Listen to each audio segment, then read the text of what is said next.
Do we just start? Okay. Welcome to the Harvard Art Museums and this evening's opening celebration for our special exhibition, the Bauhaus in Harvard. My name is Che Applewaite and I'm a sophomore living in Cabot House. I concentrate in history and literature and anthropology. And my name is Ava Hampton. I'm a sophomore in Courier House and I concentrate in history and literature. Che and I are members of the Harvard Art Museum Student Board, and we are delighted to welcome you to the museum tonight on behalf of our student community. Please now be sure to turn off your mobile phones and help us to warmly welcome Martha Tedeschi, Elizabeth and John Moore's Cabot Director of the Harvard Art Museums, who will now introduce this evening's talk.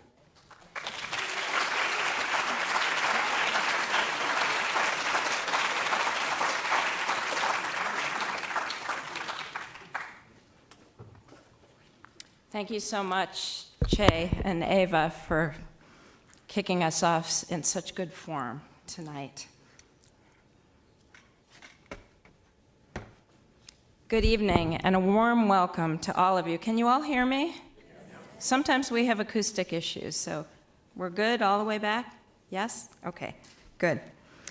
So a warm welcome to all of you. We're so delighted to have such a large and very keen audience. I thought that, maybe there was a Rolling Stones concert going on in here when I came down. So it's wonderful to see such a great audience turning out to join us for the opening celebration of a very exciting exhibition, one long in the making, the Bauhaus and Harvard. Let me give you a brief sense of tonight's program. In a few minutes, we'll hear from the exhibition's curator, Laura Muir. Following that, we'll welcome Berlin-based artist Judith Raum for a lecture performance inspired by the fabrics developed in the famous Bauhaus weaving workshop. And if you've seen the exhibition, you saw some spectacular examples. If you haven't, please look for them afterwards. The galleries will be open, as well as there will be a reception for you in the courtyard. The dynamic exhibition that we celebrate tonight is the culmination of many years of research and conservation at the Harvard Art Museums, as well as extensive collaborations and outreach on campus and in the scholarly community at large.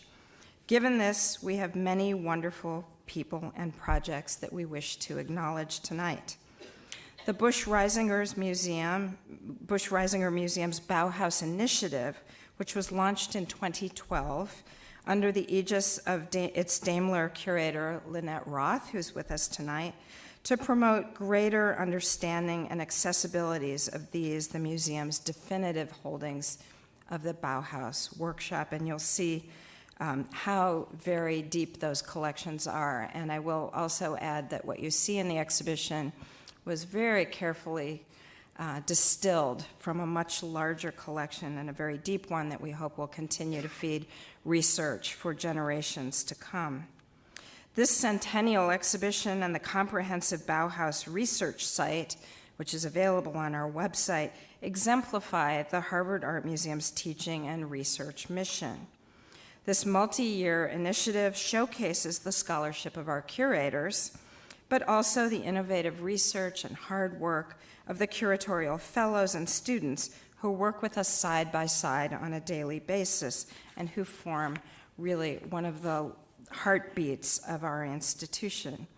I want to especially acknowledge tonight Melissa Venator, the 2016 to 2019 Stefan Engelhorn Curatorial Fellow in the Busch-Reisinger Museum, for her stewardship of the accompanying exhibition, beautifully mounted upstairs, of Hans Arp's Constellations 2, and Madeline Corona, our Objects Conservation Fellow, for her hard work and innovative thinking in restoring this important relief, which I'm pleased to say lives again. When I first saw it, it looked to me like an old coffee table that had been abused by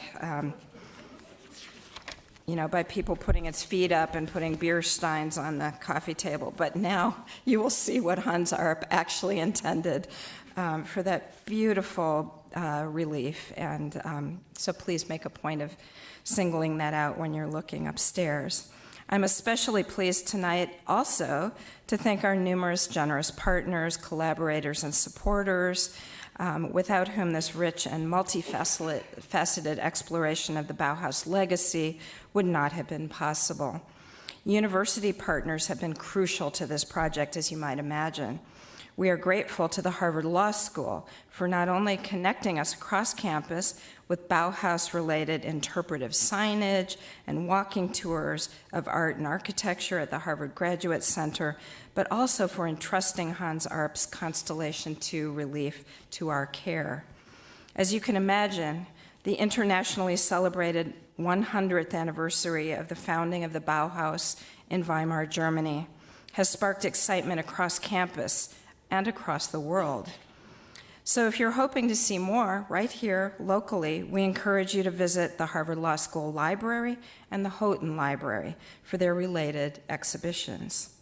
Additionally, the Graduate School of Design will be holding a Bauhaus-inspired event this spring, and the Harvard Film Archive will present a film series, and numerous courses on the Bauhaus are being taught by History of Art and Architecture, the Graduate School of Design, and Visual and Environmental Studies faculty this semester. So it is truly a flowering of collective thinking on campus.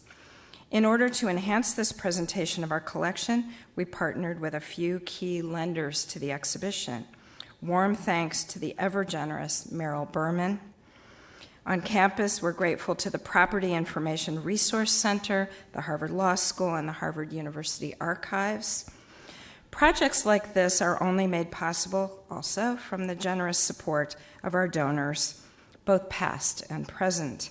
Support for this project is provided by endowed funds, including the Daimler Curatorship of the Busch-Reisinger Museum Fund, the Charles L. Kuhn Endowment Fund, and the Care of the Busch-Reisinger Museum Collection Fund. In addition, exhibition-related programming is made possible by the M. Victor Leventritt Fund, which was established through the generosity of his wife, children, and friends of the late M. Victor Leventritt Harvard class of 1935. All modern and contemporary art programs at the Harvard Art Museums are made possible in part by generous support from the Emily Rao Pulitzer and Joseph Pulitzer Jr. Fund for Modern and Contemporary Art. Finally, I call out some special friends who are in the audience tonight. First, the German Friends of the Busch-Reisinger Museums. It's wonderful to see your faces in the audience tonight, and we're so touched that you have traveled from Germany to mark this occasion with us here at Harvard. May I ask the Friends of the Busch-Reisinger Museum to raise your hands? Thank you.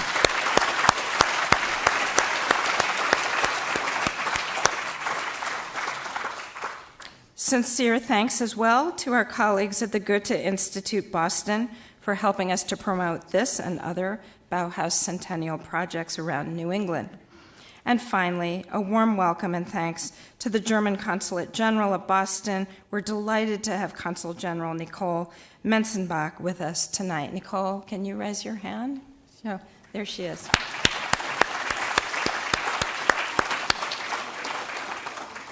And finally, I'm absolutely thrilled to introduce Laura Muir, who is research curator in the Division of Academic and Public Programs here at the Harvard Art Museums. Prior to this role, Laura was curator in the Busch-Reisinger Museum from 2001 to 2013, and she worked very closely with the Bauhaus collection during all of those years. In her current position, Laura works closely with Harvard faculty to facilitate teaching with the collections across all three museums. She oversees curricular installations in the university galleries, as well as public seminars in our Art Study Center. Laura specializes in European modern art and the history of photography. Her exhibition and publication, Lionel Feininger Photographs, was the first devoted to the photographic work of this Bauhaus master, whose archive is housed at Harvard. Now, she's done an extraordinary job of selecting from Harvard's deep Bauhaus holdings an array of works that tell a new and compelling story. Please welcome Laura Muir.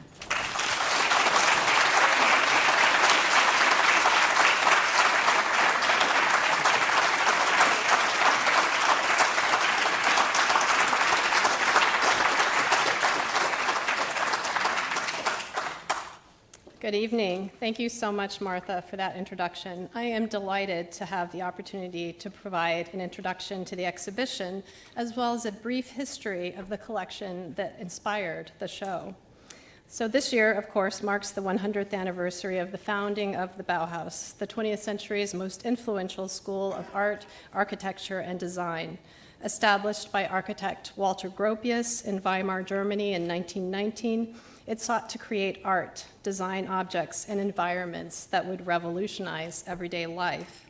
The exhibition, which was elegantly designed by Justin Lee, presents almost 200 objects by over 70 artists and is drawn almost entirely from the collection of the Busch-Reisinger Museum, which is home to the largest Bauhaus collection outside Germany. And here you see an early view of an installation at the Busch-Reisinger Museum. The Bauhaus in Harvard is the first major exhibition of that collection in nearly 50 years and provides an opportunity to reflect on the collection's origins, its strengths and omissions, as well as the complex relationship between the Bauhaus and Harvard. And that relationship began in 1930 when the undergraduate Harvard Society for Contemporary Art organized the first Bauhaus exhibition in the United States in their space in the Coop building in Harvard Square. Around the same time, the Harvard's Germanic Museum, today's Busch-Reisinger Museum, under the direction of a new curator, Charles Kuhn, instituted a policy of acquiring original works of art. And the museum soon became a leader among U.S. institutions in collecting and promoting contemporary German art and design. And some of the museum's earliest acquisitions were works by Bauhaus artists, including ceramics by Otto Lindig, which you see here on the right. And if you look very closely in the case at the back of the new modern decorative art room in Adolphus Busch Hall, and also watercolors by Paul Klee and Lionel Feininger, which you can see upstairs. Following the closure of the Bauhaus under pressure from the Nazis in 1933, Harvard became a center for the Bauhaus in America when its founding director, Walter Gropius, became chair of Harvard's architecture department in 1937. After the Second World War, in which Kuhn, who you see here on the right, had served as one of the monuments men restituting looted artwork in Europe, the Germanic Museum began to formulate a plan with Gropius to establish a Bauhaus collection at Harvard. Gropius provided addresses of former Bauhaus artists living in the United States, and Kuhn wrote to each one of them, as you can see from his annotations on the list on the right, in order to solicit donations and to enlist their help in this effort. The initiative was remarkably successful and breathed new life into the Germanic Museum, which after the Second World War was struggling to reestablish itself. And here you see a selection of some of those Bauhaus objects in the Busch-Reisinger Museum Library in Adolphus Busch Hall. In the years that followed, the collection grew and the Germanic Museum became an important site for the study and display of material related to the Bauhaus and its artists, thus playing a key and early role in the reception of the Bauhaus in the United States. The exhibition opening tonight explores that history as well as the unique character and strengths of the collection in 3 sections. The first and largest is devoted to material produced at the Bauhaus in Germany. The second examines the influence of Bauhaus pedagogy in the United States. The third highlights Gropius's architectural project on this campus, the Harvard Graduate Center of 1950. The first object in the exhibition is the program of the State Bauhaus in Weimar, the so-called Bauhaus Manifesto, with a woodcut of a Gothic cathedral by Lionel Feininger on its cover. Produced in 1919, the document announced the founding of the school, which was created by merging Weimar's schools of fine and applied arts. For Gropius, the Gothic cathedral was symbolic of the medieval craft guilds and the collaboration between artists, architects, and artisans that made such a building possible. Inspired by this model, the Bauhaus was organized into workshops with instructors called masters and students referred to as apprentices and journeymen. It sought to eliminate hierarchies between artists and artisans and to bring them together as equal partners in this post-war utopian project. This broadsheet is how many prospective students learned about the Bauhaus.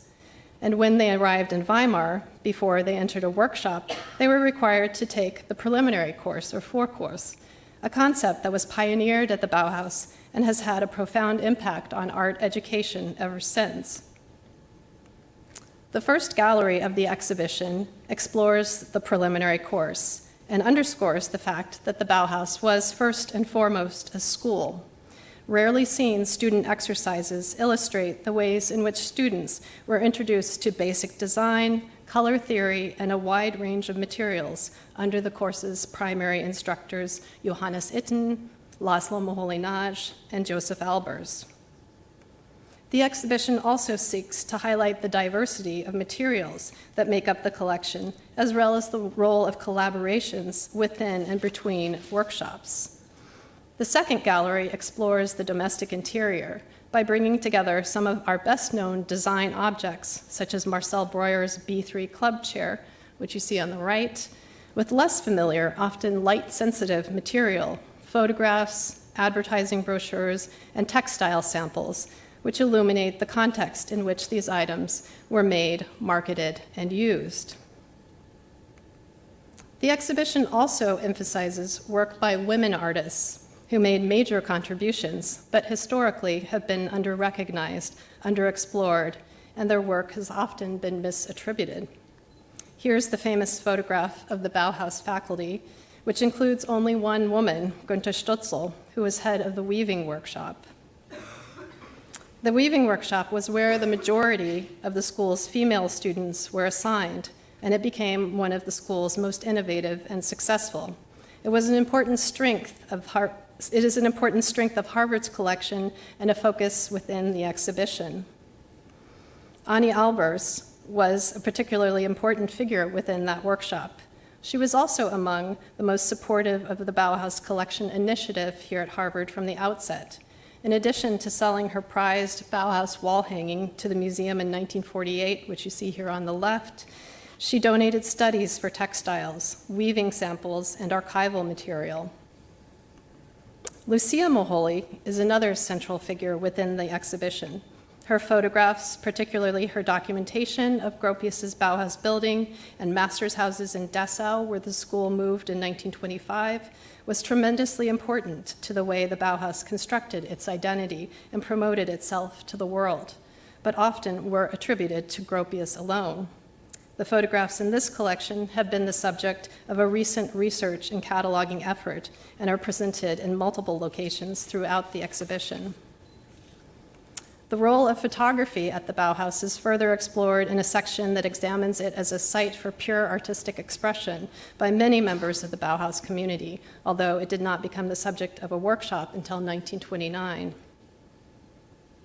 One of the best-known objects in the collection is Laszlo Moholy-Nagy's light prop for an electric stage, which was acquired from the artist's widow in 1956 and has been on almost continuous view since then, and here we have two historic installation views. The motorized sculpture was constructed for the German section of the exhibition of the Society of Decorative Artists in Paris in 1930.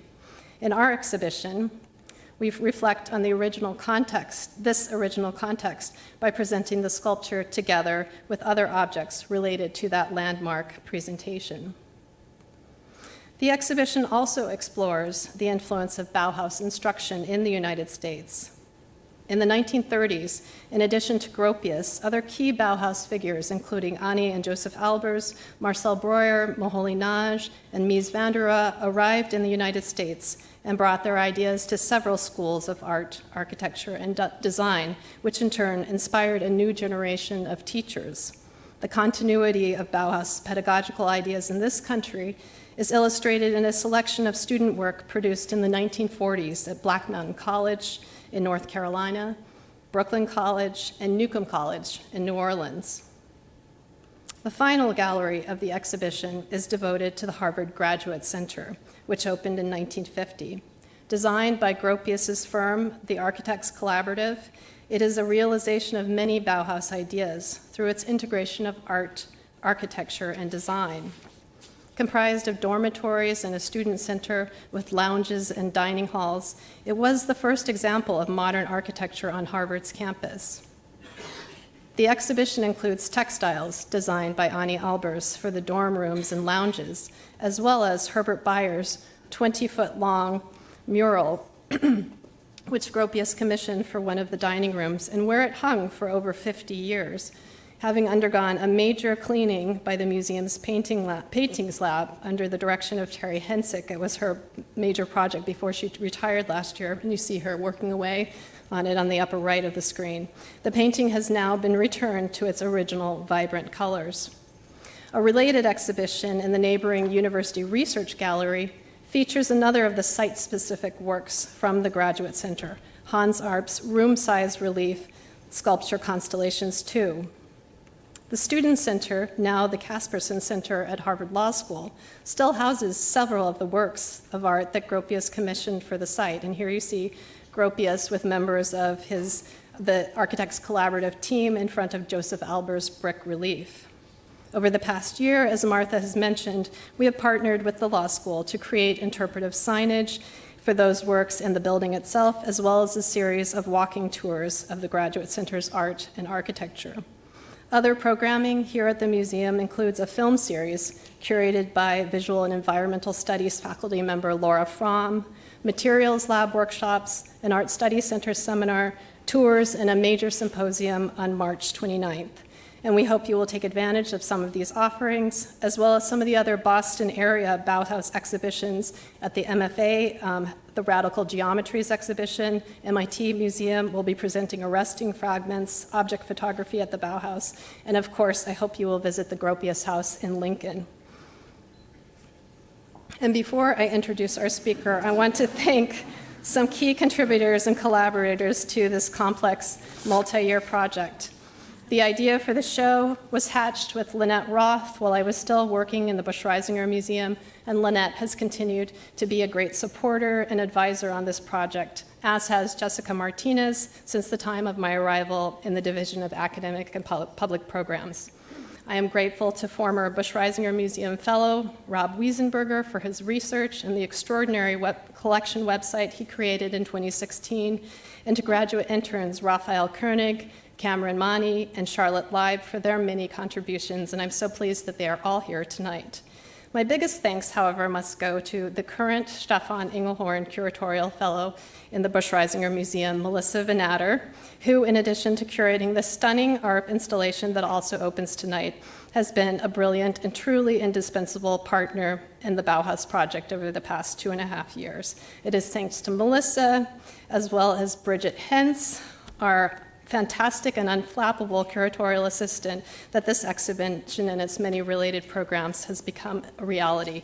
And finally, I wish to acknowledge the many artists whose work is presented in the exhibition and the essential role they played in establishing this remarkable collection. Without their engagement in this initiative and generous donations, it would be a very different collection. My thanks must now go to the artist who has accepted our invitation to speak tonight. It is my great pleasure to introduce Judith Raum. She is a Berlin-based artist and author who creates installations, films, and lecture performances based on archival research and investigations into social and economic history. After many years of artistic research into the German economic colonialism in the Ottoman Empire, as well as projects connected to notions of textility, she has concentrated for the past 2 years on the textile workshop of the Bauhaus, which has taken her to archives and museum collections around the world, including Harvard's Busch-Reisinger Museum. And this is one of her photographs of an object in our collection. Her Bauhaus space installation is currently part of the IFA touring exhibition, The Event of a Thread, and 2 of the films she made as part of that project are currently being featured in our Lightbox gallery on the 5th floor. Tonight, she will present a lecture performance entitled Fabric in Space, Fabric Out of Space, in which she will elaborate on her artistic practice and interest in both reconstructing and deconstructing the functional fabrics developed in the Bauhaus weaving workshop, show one of her videos, and finally, evoke the figure of one of the workshop's key protagonists, Otti Berger. So please join me in welcoming Judith Raum.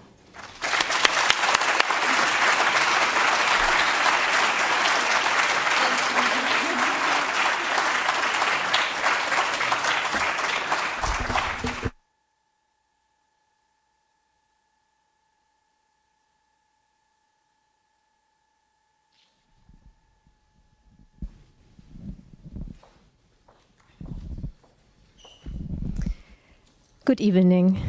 Thank you for this invitation. I'm very honored to be here and very happy to be part of this event and the very fine exhibition upstairs, which I could already see yesterday. My presentation will have 3 parts. I will first give you an idea of why I started to work with the textile workshop at the Bauhaus as a visual artist. I'm then going to show you one of the films, which you will be able to see upstairs in the Lightbox Gallery. It will last 10 minutes. In the video, you are going to see fabrics by Bauhaus weaver Otti Berger, many of which are part of the collection of the Busch-Reisinger Museum. I will then bring Otti Berger here on stage with some insights she might have shared had she been able to be here tonight in person. Some initial thoughts why I'm dedicating this presentation to Otti Berger.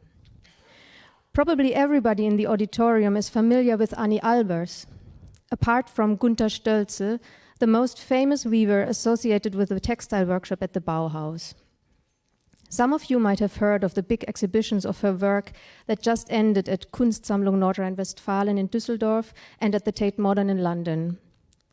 It is great that Albers' pictorial weaving is finally receiving wide recognition and has entered the Olymp of modern art.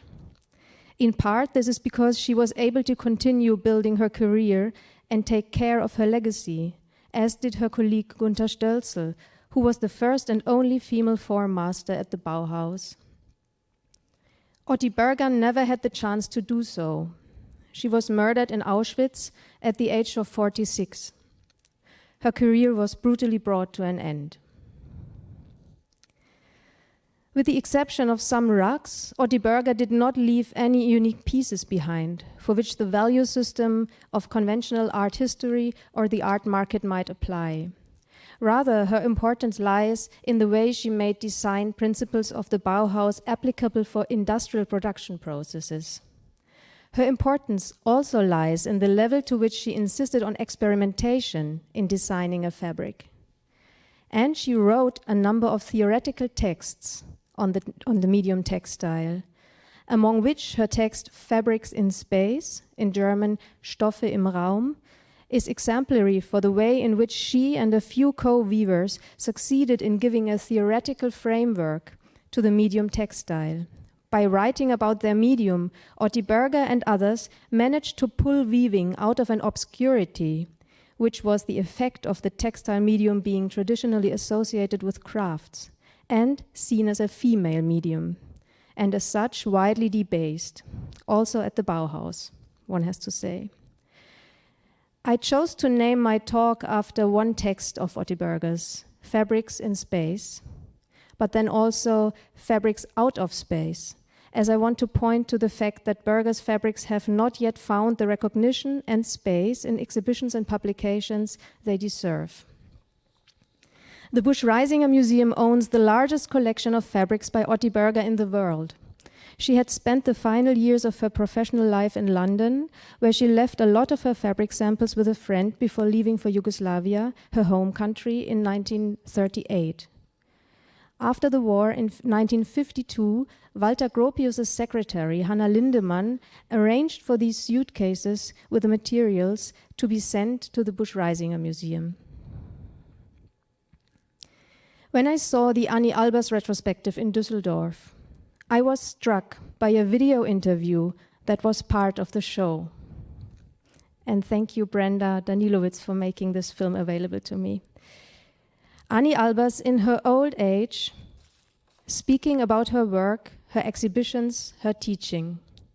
Philip Johnson appears in there too, as an early patron of her person and her work. What would a video interview with Otti Berger have looked like?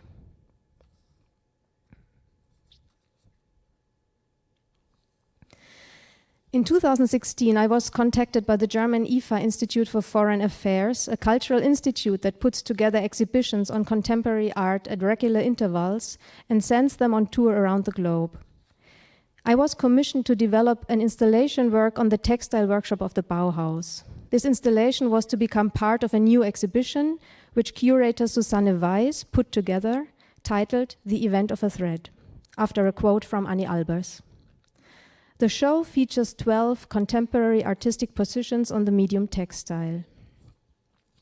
How to proceed with the task of looking at a workshop that had existed for 13 years, starting off as the so-called women's class in 1920 at the Bauhaus in Weimar and following quite different notions of what weaving would be throughout its existence. More than 90 individuals passed through this workshop and left their traces. In previous projects, I was used to do archival research. This time, it was for the most part fabrics to be read, not correspondences. Upon my first contact with the material, it was samples of functional fabrics at the Bauhaus archive in Berlin. I was intrigued by their outstanding material quality, something that did not at all manifest itself in two-dimensional illustrations, but only when you held these fabrics in your own hand and were able to feel their rigidness, softness, their warm or cold character, all depending on the yarns that had been used. On the photographs I'm showing here, you see how important it was to be able to see the edges of the fabric, where in this case, the shininess and translucency of blue and black cellophane threads show. How important it was to be able to lift and turn the fabric in order to study and understand not only its front side, but also its reverse, and thus understand its inner construction. And how important it was to be able to bend the fabric in order to understand its shine, its behavior in light. All of this is lost in a flat photographic rendering of the fabric. So I made two decisions right from the start. I wanted to concentrate on functional fabrics instead of unique pieces such as wall hangings or carpets, because the functional fabrics, upholstery fabric, curtain fabric, wall spanning fabric, seemed to me like bundles of condensed energy.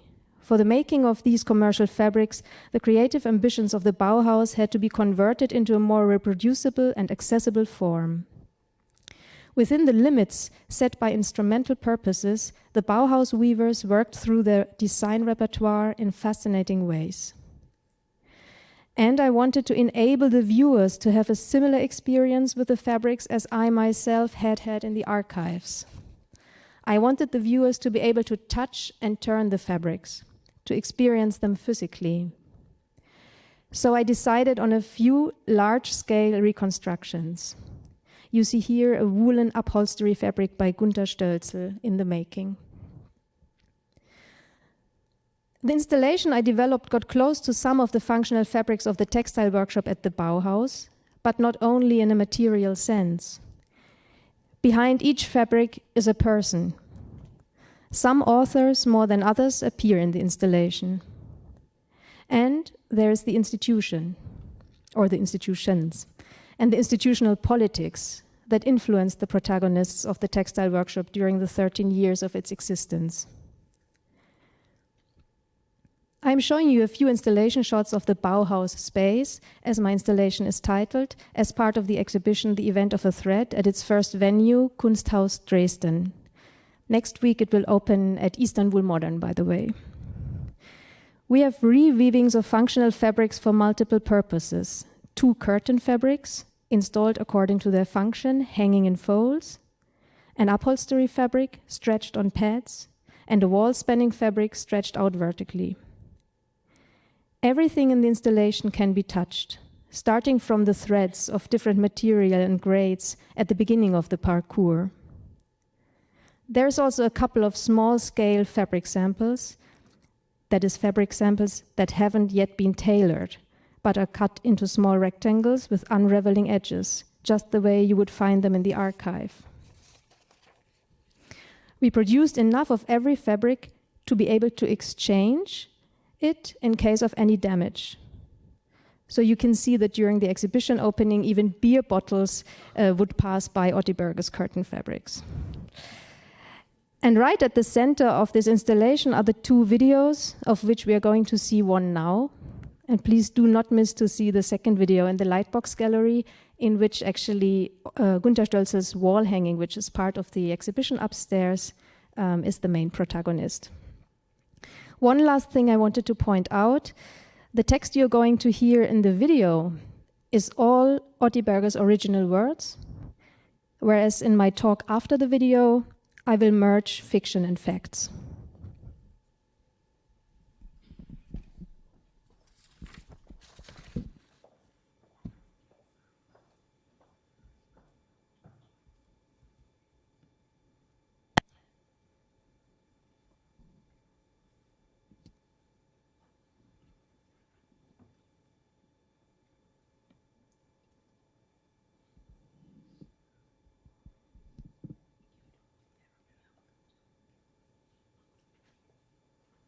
February 22nd, 1941.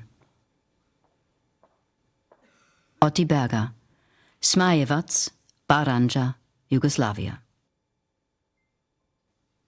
My dear Pia, how happy I am with your letter, if you only knew. I haven't much to tell you. The winter was terrible here in the village. My brother and I are running in narrow circles like two lions in a cage. My poor mother is our keeper, but her loving gaze always calms us down. My brother is still making collections, and he is a marvel.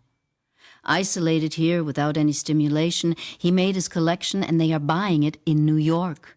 Over 1,000 dinars postage in Budapest and, of course, Belgrade. For my part, back in autumn, I began making carpets, but I had no material then, and unsuitable colors. Then the dyer made me wait 2 months, and so on. But now I have the material, to some extent. And hooray! It will be the most beautiful carpet of the age. Which isn't saying much, since mostly terrible ones are made. So, now I am actually completely happy. I work on it the whole day. It is a dark lighter blue and dark red pink, etc. From far off it looks plain, a shimmering surface of one color, but then close up you can see the structures. Have you any idea what a joy it is to make a rug? Of course, I made no design on paper beforehand. I just went at it. That way I'm not tied down, and anyway, working to a pre-established design is not my thing. That way it would always have something stiff and paperish about it. I only know what I want, and sometimes I want to dictate things. Sometimes the rug is in charge. It is 180 centimeters wide and will be around 2.25 meters long. At first I began quite dark, and now the first ray of sunshine is already in it, and afterward the spring and summer colors will come into it. Wait and see. Will I ever be able to show it to you? Otherwise, I have no prospect of work here. For a while this was very distressing, but now the rug consoles me. Our greatest worry, of course, is that the war will somehow catch up with us. Until now, we are keeping our balance okay. Hopefully things will stay like that.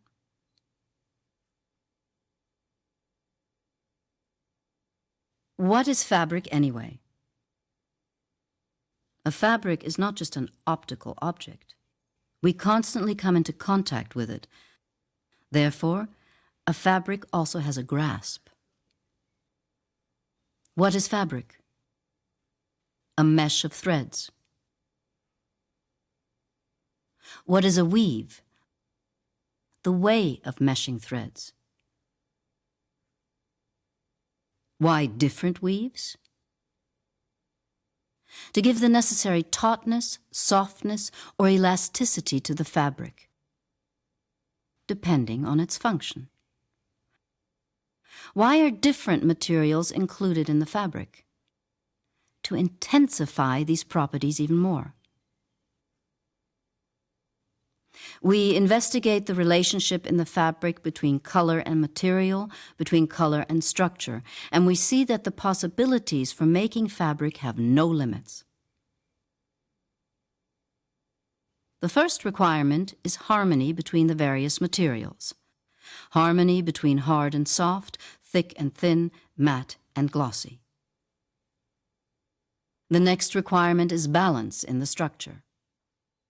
In other words, the floating and crossing of the various threads in relation to durability, elasticity, and hygiene.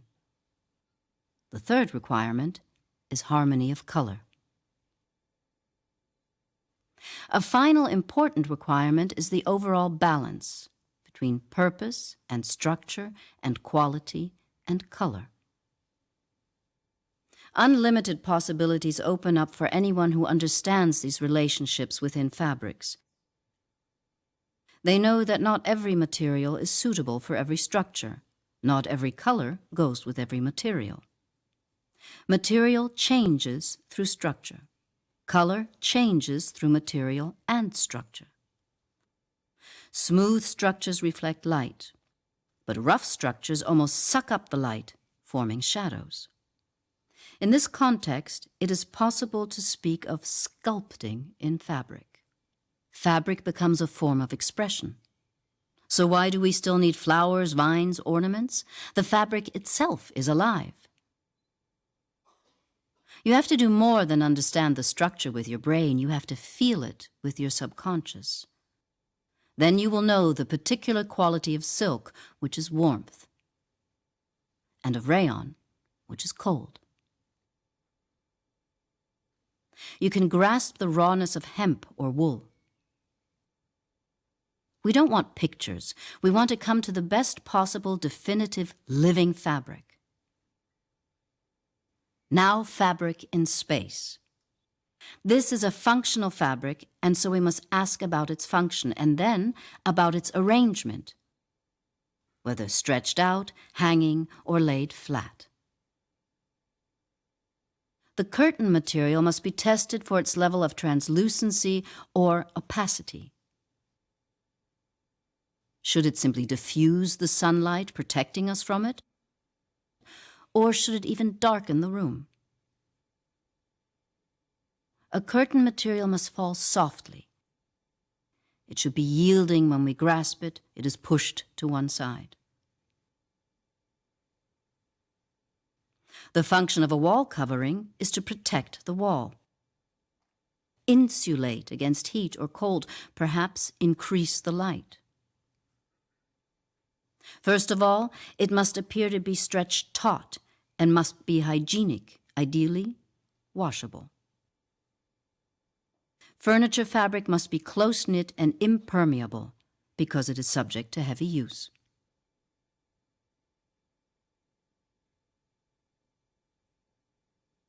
Otti Berger, 8 Gordon Street, London, July 1938. Dear Slava, I am always alone and things are so hard for me because I can't speak English and can't hear that you really can't imagine that. The English are very reserved. I just can't picture my future. Now it seems that this place will not be the last stop for me either, and I'll probably keep going further, probably to America. Ah, Slava, do you have any idea how tired of this I am? We moderns thought we were so important, especially within the monastery walls of the Bauhaus. Now you can see just how little we were needed. Even most moderns have no idea about the essentials, and the others feel quite happy in their old or modern rubbish. In Germany, it was quite different. There was the Werkbund organization, which backed us and dealt with the entire industry. If everything hadn't been wrecked by political interventions, there could have been extraordinary things achieved in these last years. The masses were prepared there, and it would not have been so hard to bring our work closer to them. But here, like being dropped in the Middle Ages. The whole modern thing is for snobs. They connect with things that we already overcame. with cubism, exactly what we fight so hard against, formalism. In that respect, I am very pessimistic. Maybe I am being pessimistic. If I wanted to start all over again now, I would run a chicken farm. That would have some meaning.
Looking out of the window.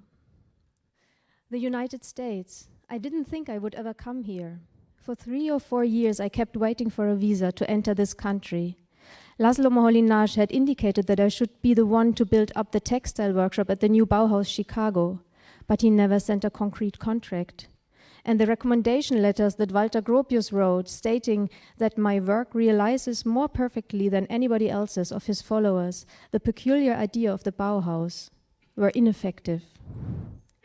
But here I am. They are planning to do an exhibition of my work at the MoMA in New York.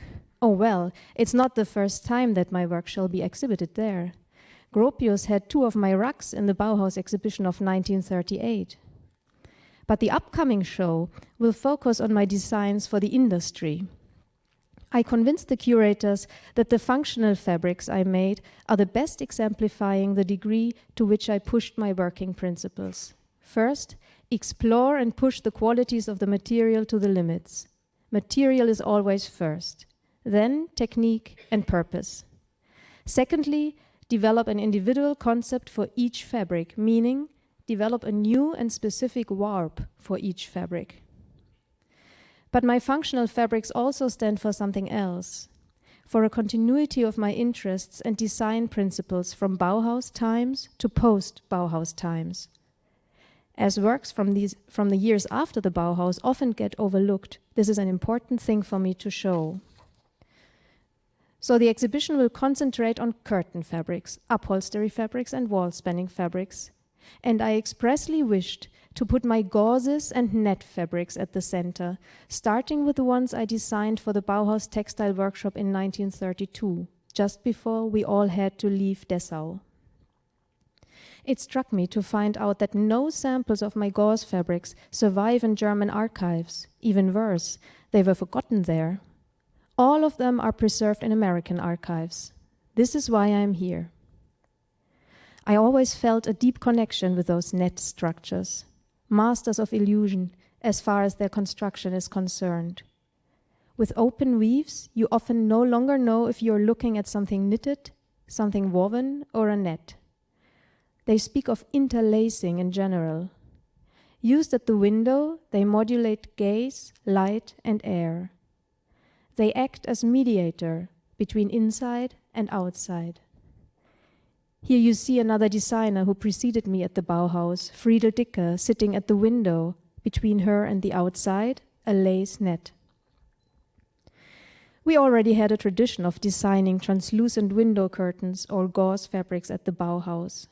For our first industrial collaboration, the collaboration with Polytex, we designed a few of them. They all were open weave gauze fabrics.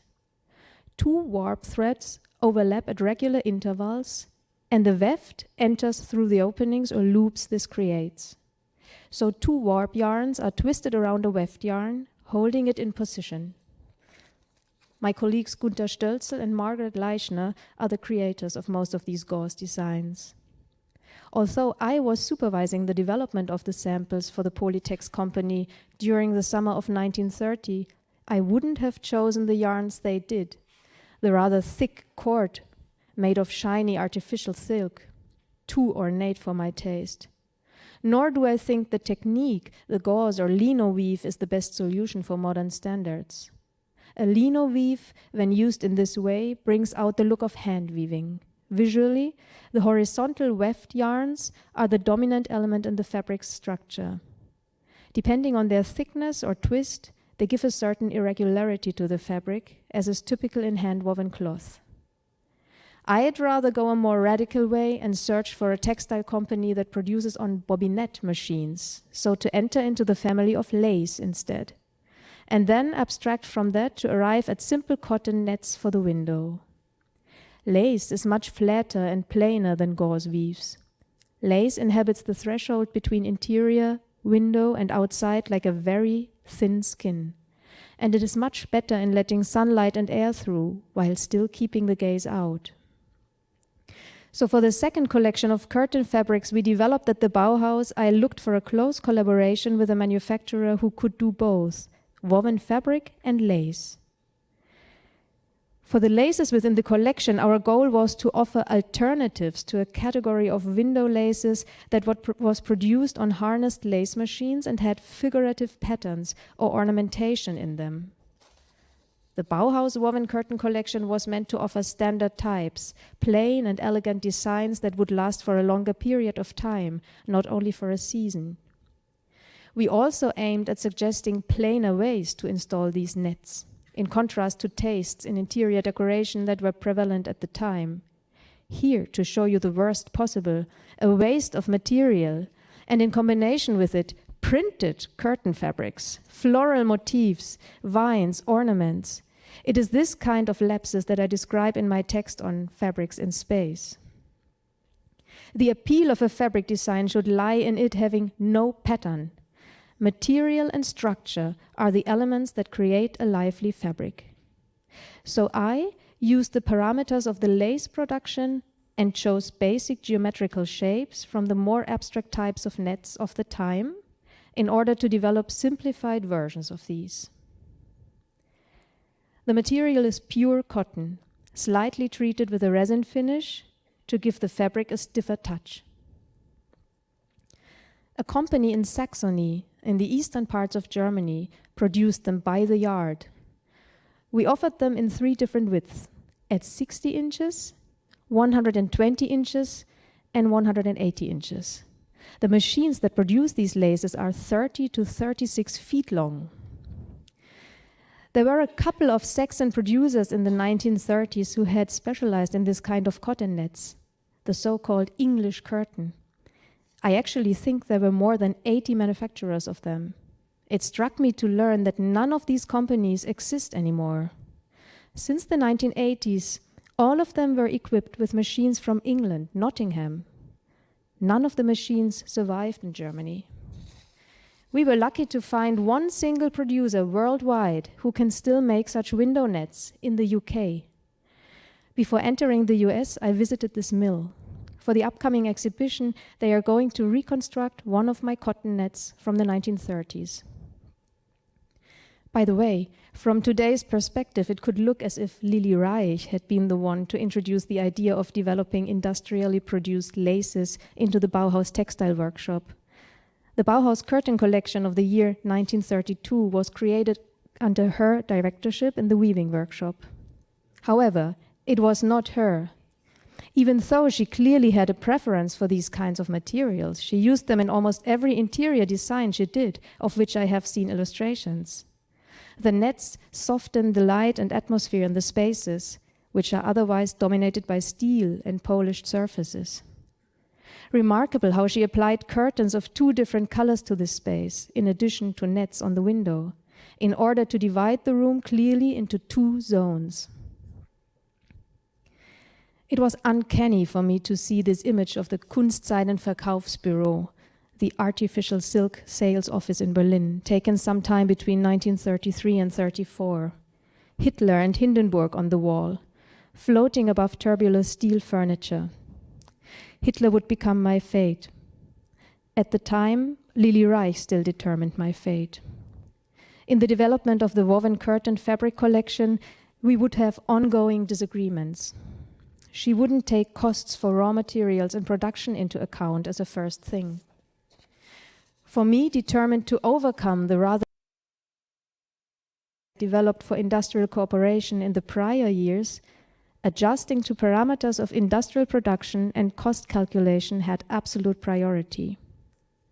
The collection we developed together never sold. The Bauhaus closed soon after anyway. The bad relationship with between Lili Reich and myself meant that my teaching contract at the Bauhaus ended when the institution had to move to Berlin. Consequently, I did not meet Philip Johnson there, as my friend and colleague Annie Albers had a chance to. Instead, I opened my own laboratorium for textiles in Berlin, right in October 1932. What an undertaking now, looking back at it, a year before Hitler took over. Financially, those were very hard times. I often didn't know from where to take the money for the materials, let alone for the rent. Laces kept interesting me throughout my times as a freelancing textile designer. Some larger pieces that I did at the time survive. Here you see designs for curtains or blankets that use thick, untwisted cotton or viscose threads. I think that this fabric is especially successful. A lino weave that, due to the irregularly spun thick viscoses, gives the fabric the look of knitwear. I like the crossover between these different families of fabric. Here is a black and white image of the same piece. When I was looking through my sample books of the time, which are now stored at the Busch-Reisinger Museum, I was reminded to which extent lace and open weave techniques were on my mind then. I experimented with lino weaves and used soft and thick, almost untwisted cotton yarns in the weft, or I applied a very irregularly spun viscose yarn in a plain weave. For more loose and open grid structures, I used jute or hemp. These materials were intended to be used as room dividers. Annie Albers recently sent me some of the samples she was working on in the 50s, among them some open weave fabrics too. Seeing the similarity between our work reminded me of the times at the textile workshop at the Bauhaus. There was a very intense exchange. We would share and exchange samples of individual fabrics that each of us developed. Often, several of us worked on one and the same warp. Here you see me in Dessau, sitting on the loom on the left, teaching. In 1933, my contract with Wohnbedarf AG in Zurich, Siegfried Gideon's company, started. In part, I owe this engagement to Walter Gropius. How did he put it in a letter to Gideon? After a couple of very successful engagements with the textile industry, she just opened her own studio in Berlin. Of all designers who graduated from our textile workshop, she worked the most systematically and successfully and developed various ideas concerning material and weave construction, most of them not taken up by industry yet. The Wohnbedarf company asked for designs for affordable window curtains. Some of the curtains I developed for them clearly pick up the idea of the lace or cotton net. International textile magazines wrote reviews about them. The caption for this illustration here, for example, makes it very explicit. Curtain fabric woven in the style of a lace net. In these works, I was using a lino weave in order to imitate the look of a lace net. I like to push for moments where this kind of optical confusion occurs. The same for net fabrics that take the look of a knitted fabric. At one point, the net idea completely took over. Isn't the nature of nets that you can get caught in them? I am going to show you 2 black and white images. Ernst Nipkow, a Berlin-based photographer, took them. He was so good in working out the transparency and haptic qualities of these fabrics through special lighting effects. In most of these photographs, we would show the edges of the fabrics, the unraveled yarns, to give a sense of the quality of the material, shiny or dull, stiff or soft. Some of the illustrations show that the Wohnbedarf company finally agreed that my designs in their collection must carry my name, Otti Berger Stoffe bei Wohnbedarf, Zürich. It was a long way until they did respect this. My collaboration with Wohnbedarf company started just after I had finished working with the architect Hans Scharoun on his house Schminke in Löbau in 1933. His architectural visions of the time were quite different from the ones Walter Gropius or Hannes Meyer followed. He soon became an important exponent of organic architecture. Scharoun had asked me to develop the textiles for his beautiful Villa Schminke. These images are the last examples I'm going to show you. The house had huge windows in order to bring nature and the seasons into the interior spaces. The different curtain fabrics I developed range on a scale from translucent to shiny to opaque. My aim was to choose materials for the curtains that resonate the vitalizing atmosphere of Scharoun's architecture, his joy in mixing materials and working with color. I developed curtains in red, in pale yellow, in a silvery gray and in natural white, comparable with colors that I later used for my curtain collection for the Wohnbedarf company. At night, with all curtains closed, imagine them to have different colors. One would be surrounded by a textile skin.